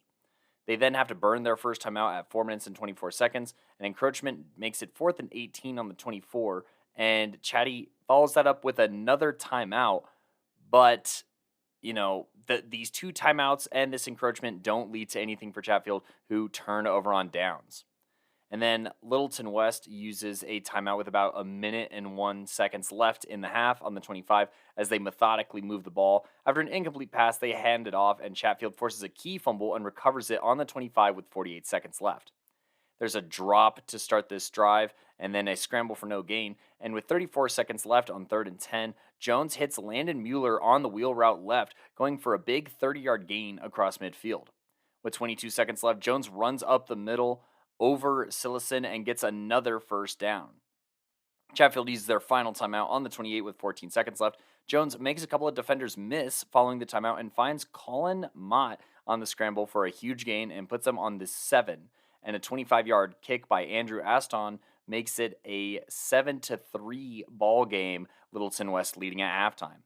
In the second half, there's a late hit and a low hit penalty thrown on Chatfield that powers Littleton West across midfield. This Chatfield defense cannot stop the run for West, and Snyder punches it forward eventually from 5 yards out to score and make it a 14-3 lead with 6 minutes and 44 seconds left. Jake Jones is hit extremely late out of bounds, but they call holding against Chatfield that'll make it 1st and 15 instead. Brock Narva gets a huge run, but gets blindsided and fumbles it with the Rebels recovering that fumble. Multiple flags come out during the recovery process, and a targeting called on Chatfield will keep the ball in the Chargers' hands. Now, there's some other personal fouls, unsportsmanlike, that tacks on another 15 yards. So 30 yards of penalty makes it 1st and 10 on the 14-yard line, where Jake Jones powers up the middle and scores to make it a 14-10 game with 4 minutes and 17 seconds left in the third quarter.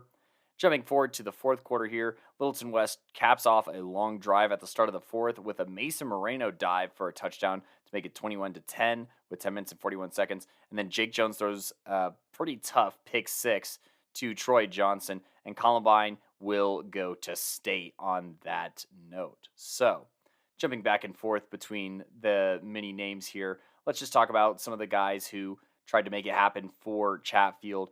Obviously, Jake Jones had that one touchdown run, and Landon Mueller does get in for a score before the game ends to cut that lead a little bit here. And then through the air, not too much. Landon Mueller actually leading the team in both rushing and receiving, and being the only player to get over 100 yards on the day. Defensively, the corners did their thing. Dagan Myers, 11 tackles, being one of the leaders on this team. Caleb Espinosa and Logan Kundred, both with double-digit tackles in this game.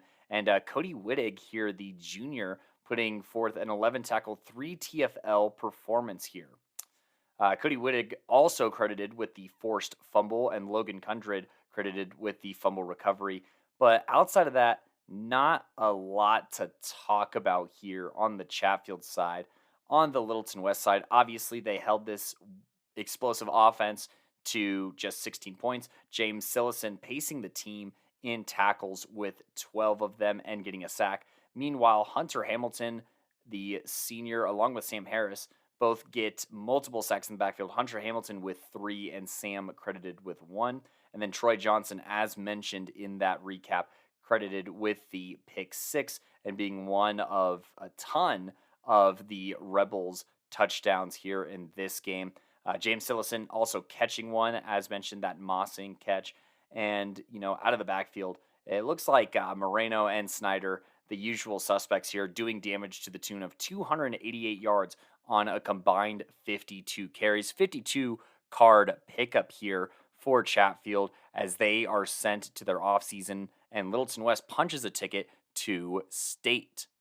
Now, another Jeffco team, 3 of the final 4 teams being 5A Jeffco teams. Another team played, and that was Ralston Valley versus Cherry Creek. When I review Coach V's notes here, Cherry Creek in the opening drive capitalized off of a pass to Max Lovett, and he capitalizes for a 30-yard score to make it a 7-0 lead very early in the game. Not even 2 minutes have eclipsed. Creek would end up with the ball again, but Ralston Valley, the Mustangs here, huge opportunity recovering a muffed snap here to get the ball on the 30-yard line going in. There's a tough throw over the middle that puts the Mustangs on the 18-yard line, and then a handoff to Weldon gets them inside the 10. After a delay of game, it is 2nd and 15, and they call a wheel right that picks up 11 yards. And following an incompletion, it is 4th and 4 for Ralston Valley, and Madden shakes Petridis and throws, but it is incomplete here, labeled by Coach V as a missed opportunity. A Cherry Creek drive ends in a 3-and-out in the first quarter here, and Ralston Valley takes over with Logan Madden going deep down the right sideline and finding Jackson Hansen to put them inside the 5-yard line and eventually tie this game 7-7. In the second quarter, Madden finds Bonallo on the screen, who takes them all the way inside the goal line, and after a 1-yard touchdown run, the Mustangs don't count too early, are up 14-7 with 10.5 minutes to go in the first half. Keon Johnston here, as a player always does for Creek, makes a big play with a key interception at 5 minutes and 42 seconds to stop Ralston Valley from going up 2 scores. And Vodka finds Dawson Johnson on a nice throw over the middle to put them inside the 10-yard line. Jordan Heron eventually is handed off the ball, going up the gut and scoring, tying this game at 14 apiece just before halftime. And even though Brady Weldon gets a big run just before half, there is no points to be seen from it. In the third quarter, Ralston Valley coming out with a promising drive to start the half and getting across midfield, and Logan Madden has some clutch scrambles, making the entire linebacker core miss and getting a first down on a 3rd and 8. However, when they are on the 25-yard line, they attempt a 40-yard kick, and it hits the goalpost, coming out empty, being inside of the Creek 30-yard line for the second time this game. Ralston Valley will get the ball back at one point in the fourth quarter, and Madden continues to run for his life, eventually getting them into the red zone, and thanks partially to a late hit on the Bruins. Shepardson then sacks Madden for a huge loss, but there's a penalty for an unsportsmanlike conduct, so the sack ends up not mattering at all. Madden does get sacked for 5, making it 3rd and long, and Ralston Valley tries to kick a field goal, and it is no good. Once again, special teams kind of really stinging Ralston Valley here, costing them 6 points here, and then combined with not capitalizing on that last red zone trip, that is arguably 12 points left on the board for RV. Now, Creek with the ball, they hand off to their guy Jordan Heron near midfield on 3rd down. That gets them a first down. And Brady Vodka with another key scramble goes for a first down. On 4th and 1, Creek is staring down a very manageable but also potentially dangerous turnover on downs on the 30-yard line. But Vodka powers ahead for the first down. They then call a reverse here that gets Creek all the way to the 8-yard line. And after a Heron handoff to the 2, there is a lot of great vibes for the Bruins here, but it is shortly interrupted as Heron fumbles and barely recovers, getting marked down at the 1-yard line. And the Bruins, I should say, call 2 Vodka sneaks in the row. And while the Valley Mustang here managed to stop them on the first time, you're not going to be able to stop it twice in a row, and that gives them a 21-14 lead. Now, Logan Madden, with this season on the line, comes out and dots up Jackson Hansen for a 31-yard pass, continuing to keep this game alive. He then scrambles across midfield for another first, and after an incompletion, there's 48 seconds left on the clock with 2nd and 10 when Shepardson gets a huge sack, setting up 3rd and 19. After another tackle for loss, it is 4th and 20, and Creek eventually clutches this up, shutting down any chances of a comeback here. Now, shout out to Ralston Valley for an awesome season. Let's go ahead and talk about some of the guys that played very well this game. Obviously, you can't talk about this game without Logan Madden. 20 of 32 for 243 yards. Did have that pick, but was doing the absolute most to keep this team alive with an additional 9 carries for 50 yards. I wish that we tracked first downs because I am sure he had plenty of them. Senior running back Brady Weldon also putting forth a great game, 13 carries for 46 yards and 2 scores. And senior wide receiver Jackson Hansen, 8 receptions for 103 yards, being the only 100-yard receiver, not to be too outshining of fellow senior Anthony Bonallo here, 5 receptions for 75 yards. Defensively, Laird Jones led the team in tackles with 10, while Patterson and Tyrese Johnson were obviously making moves up front and getting hurries and whatnot. Patterson and Huffman both credited with fumble recoveries. On the winning side here, this defense was going absolutely nuts. Keon Johnston, like we said, with a big pick to slow down Ralston Valley momentum. And then Shepardson, the junior on defense, 6 tackles, 3 for loss, and 3 sacks, being accompanied by Luke Owen and T.I., who both had a sack apiece as well. Aiden Knapke paced the team in tackles with 12, just behind senior Jake Howell here. So very great performance from this Creek defense per usual. And then offensively, Max Levitt, the sophomore, receiving touchdown, leading the team 3 receptions for 50 yards and that score. And then Jordan Heron being given the heavy workload here, 19 carries for 101 yards and a touchdown.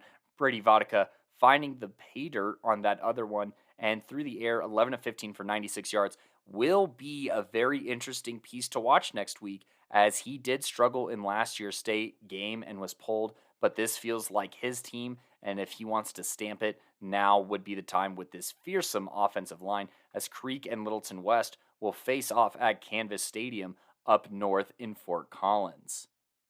Now, as we have done in the past 2 segments, we're going to just jumble our predictions all into one here. So let's go ahead and start with Coach V's prediction for Cherry Creek versus Littleton West here.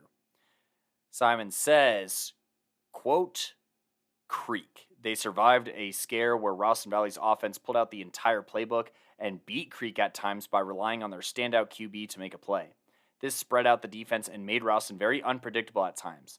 Littleton West is not that unpredictable. Creek finds a way to get it done here. Quote, so, Coach V with 1 vote for Creek. Gideon here saying, quote, I know that Columbine is tough, but Cherry Creek is the truth. Dave Logan can coach them out of any situation. Creek's O-line is the best in the state, and there's nobody that can stop that remaining. Columbine has the best chance of anyone but Arapahoe, but I think Creek will come out on top in the first 5A chip played at Canvas Stadium. Creek by 10, end quote.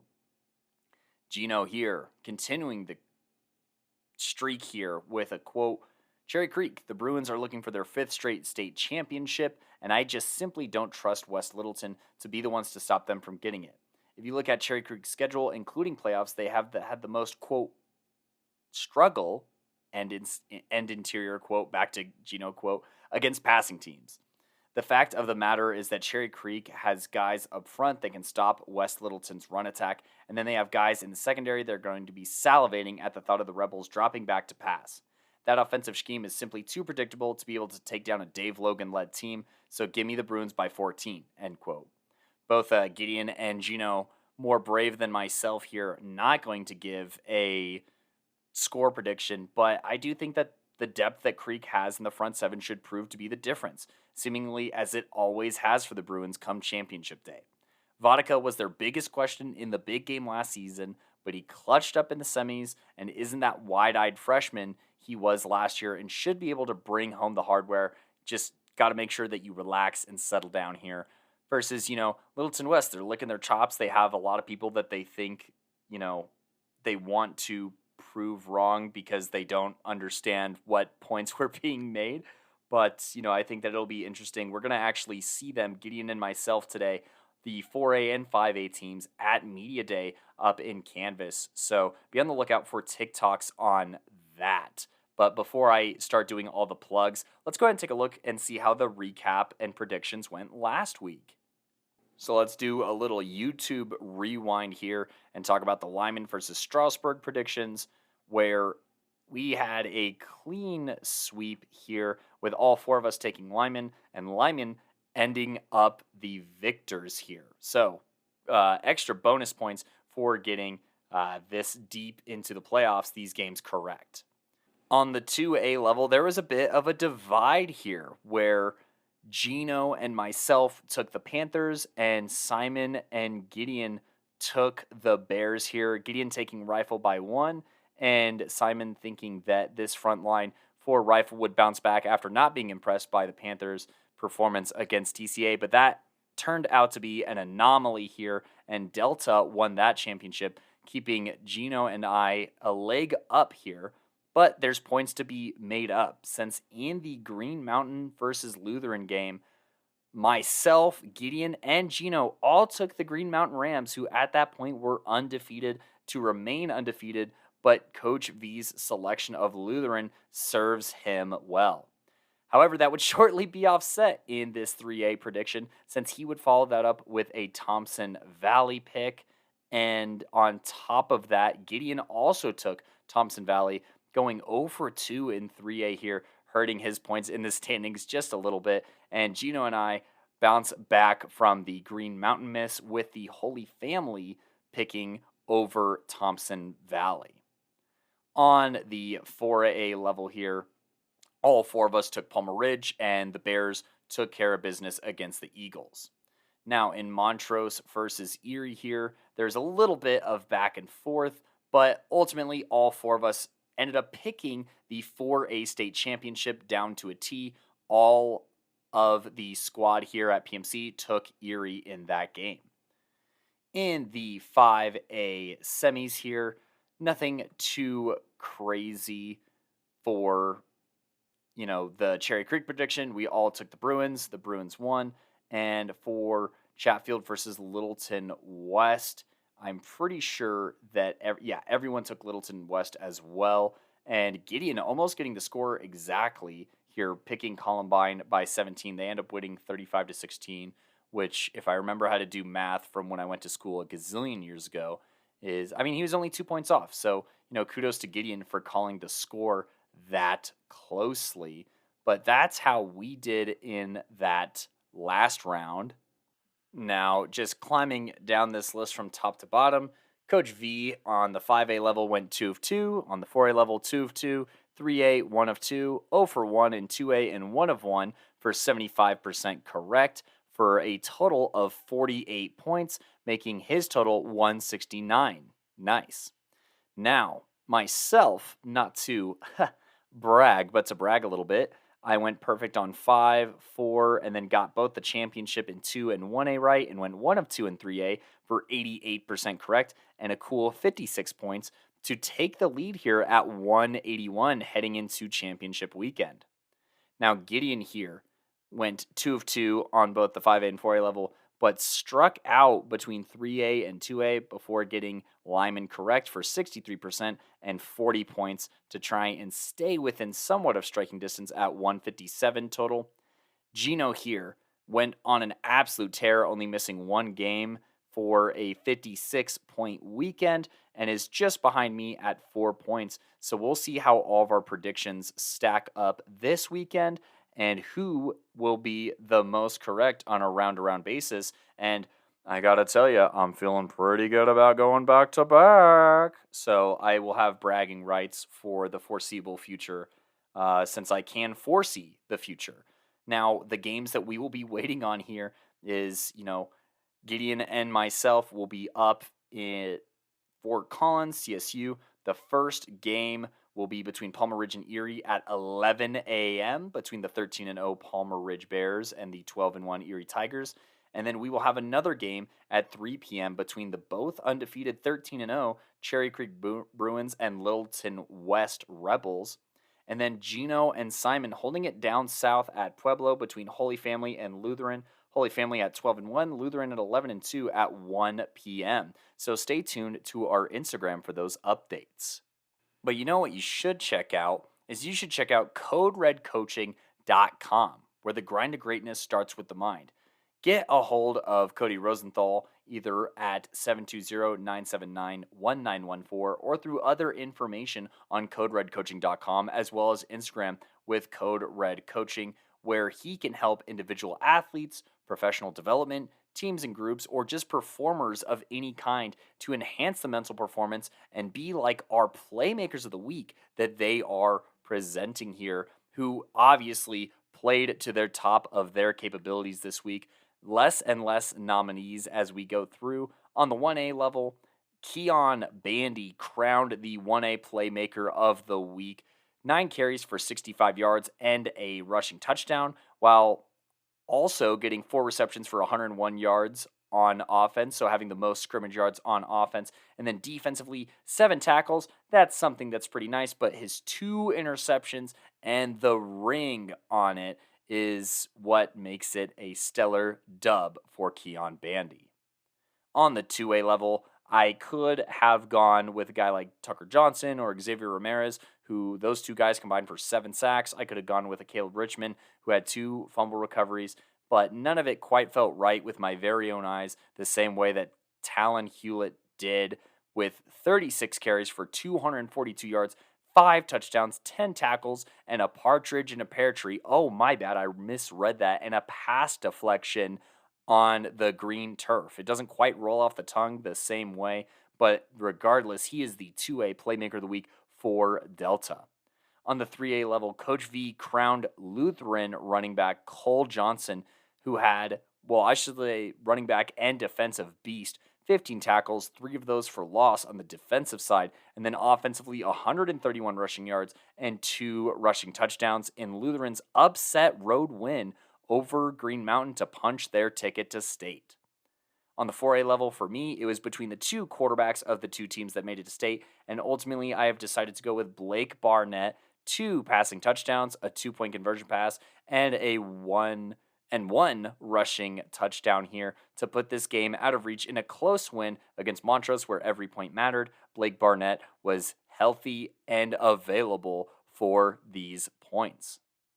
And on the 5A level, the little bit of a change up here as we have a defensive Playmaker of the Week, and it could be none other than Ashton Shepherdson, who had 6 tackles but 3 TFLs and 3 sacks, and basically the game-clinching sack for Cherry Creek to send the Bruins to state. So once again, the Playmakers of the Week, brought to you by Code Red Coaching, is Ashton Shepherdson out of Cherry Creek, Blake Barnett out of Erie, Cole Johnson out of Lutheran, Talon Hewlett out of Delta, and Keon Bandy out of Lyman. Once again, visit CodeRedCoaching.com or go ahead and call 720-979-1914 to get a hold of Cody Rosenthal and become the mental performer and have the mental fortitude that these athletes had on their road to being our Playmakers of the Week. Brought to you by Code Red Coaching. And naturally, as there's less games to see, this segment becomes a bit more and more shorter, and that is the Game of the Week Playmaker, who is crowned by the people who attended games. So that would be, the nominee could be from my game, from the 2A championship, or the 1A championship here. And it's brought to you by Junkyard Training. Visit junkyardtraining.net here to learn more information. And the winner of this Game of the Week Playmaker is eligible to head down to 14697 East Easter Avenue, Suite E in Centennial, Colorado, 80013, to pick up a little swag package here, courtesy of Jesse Bronham, an awesome friend of the podcast who is looking out for high school athletes and loves high school sports and wants to hook you up with swag for being crowned our Game of the Week Playmaker. And I gotta keep it rolling here, as Talon Hewlett just was doing the most. He looked literally unstoppable with my own eyes every time that they handed him off the ball. I thought that he was easily more likely to get a first than not, and also in the open field, very hard to bring down. He had the agility to make people miss. He had the explosiveness to get from 0 to 100 and hit the hole at top speed. He had the strength to shrug off tacklers and very rarely was brought down by a single defender, giving plenty of Bears chances to claw him down, but ultimately evading the defense way better than anything else than anyone had seen from the 2 games that we attended this weekend, and thus is our Game of the Week Playmaker, brought to you by Junkyard Training. Once again, for more information, visit junkyardtraining.net or go ahead and find them on social media as well. And Talon, you are eligible to head down to 14697 East Easter Avenue, Suite E in Centennial, Colorado, 80013 to pick up some swag on top of all the hardware that you brought home for Delta and yourself in that 2A state championship game. And to see some pretty cool looking graphics of all of these accomplished players who win state, for updates on state this Saturday, be sure that you're following at Playmakers Corner on Instagram. Go ahead and also follow us at Playmaker Corner on Twitter/X, where we have end of the year polls going for regular season awards on the 5A level. Most Valuable Playmaker, Offensive Playmaker of the Year, Defensive Playmaker of the Year, Newcomer of the Year for the Best Freshman, and Coach of the Year, brand new this season. So be sure to check all of those out, obviously. And on your way to do that, also check us out on TikTok, where we will be posting highlights of the state championship games from after that. There's also going to be interviews on there from Media Day, or interviews following the post game of games that we attended, or more content all on the TikTok. That's where all of the cool kids are these days. So go ahead and hop on there. Give Playmakers Corner a follow on all of those. We're also on Facebook for your ma or your pa or your grandpa or your grandma. Get all of them in on the Playmakers Corner train. We also post our episodes to Google Podcasts, Apple Podcasts, or Spotify is where they are distributed from, as well as YouTube as well. So if you want to listen to full episodes, go ahead and turn on notifications for any of those apps and make sure that you're following us on all of those.